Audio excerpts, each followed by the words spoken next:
Daily, beloved brethren in Christ, loving greetings to you in the wonderful name of our Lord and Savior Jesus Christ. Today, March 19th, 2025, Wednesday, Holy Trinity Church Ministries presents Daily Manna.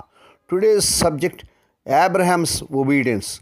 Abraham's obedience. Now let us open our Bibles and read a verse from Hebrews 11th chapter, 17th verse.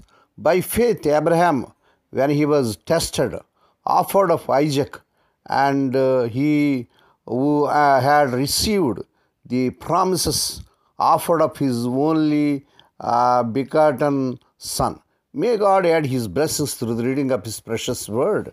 Dear children of God, saints of God, much as Lord Jesus took the cross upon his back, so Abraham laid the wooden elements of Isaac's impending sacrifice upon his son's shoulders.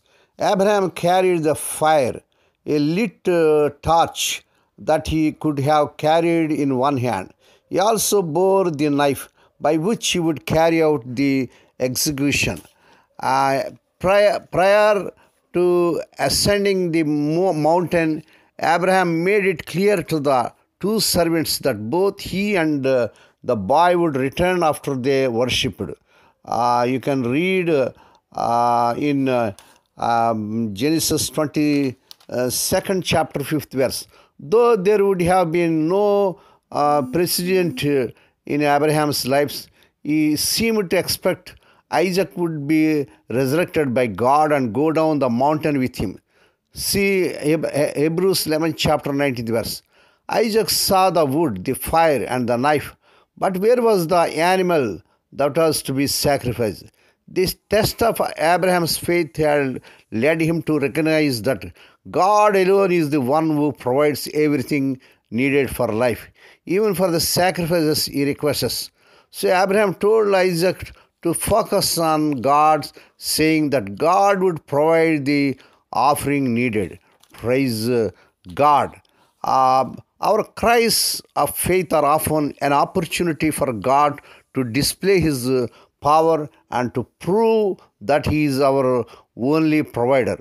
When God asked Abraham to do something unbelievable and totally contrary to what he understood God had previously promised him, Abraham acted on faith and trust alone.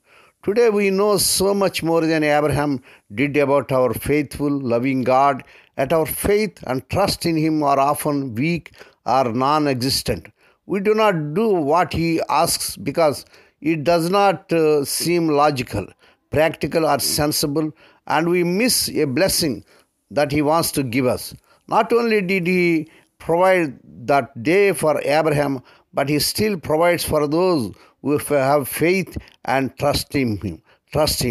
May God bless these few words. Now let us pray. Dear Heavenly Father, Holy Father, we thank Thee and praise Thee for this wonderful morning that was given to us to come to Thee and to meditate upon Thy word. Bless those who are listening daily and regularly. Bless those who are sharing the word to their friends and beloved ones. Lord, we pray for those who are celebrating their wedding anniversaries and birthdays today, Lord. Bless them and crown them, Lord, with the air of mercy, grace, and gladness. Perform a new thing in their life, Lord, and we pray for the sick and suffering. Lord, touch them, heal them, because with Thy stripes, Thy people are healed. We ask the Lord that this week the unemployed and youth may be given employment beyond their eligibility. Lord, we pray that the childless and couple have children in the mighty name of our Lord and Savior Jesus Christ. Lord, we pray for the children as they're going out and coming in throughout this day. Deliver them all dangers and accidents. Give them safe journeys. We commit all these things to the mighty hands. We ask Thee and give Thee thanks in the wonderful name of our Lord and Savior Jesus Christ. Amen. The Lord bless you and keep you.